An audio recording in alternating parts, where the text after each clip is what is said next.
Coil বাঁধার কাজ শেষ, মানে ঢুকানোর কাজ শেষ। তখন কানেকশন, স্টার্টিং কয়েলের কানেকশন হবে, লুব উঠানো হবে। যে তিনটা তারে লুপটা চলবে, এই রানিং দুটা স্টার্টিং দুটা, এখানে চারটা থেকে দুইটা কমন হয়, তিন হলে তিনটা হবে, দুইটা ক্যাপাসিটারে যাবে আর একটা ডাইরেক্ট মেন হবে, ক্যাপাসিটার থেকে একটা মেন হবে, এই দুইটা মেন হবে, তিনটা তার তখন ওটা রানিং হবে।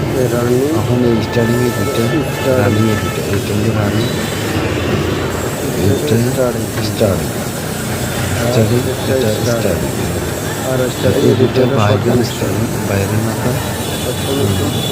লাস্টের মাথা কমা হয়েছে, সব কানেকশন কমা হয়েছে। দেখাচ্ছে যে এই দুইটা হলো স্টার্টিংয়ের লাস্টের মাথা, এই সাইডে লাস্টের মাথা স্টার্টিং। দুইটা সেট তো, দুইটা সেটের থেকে দুইটা তার নিয়ে আউটের দুইটা তার নিয়েছে।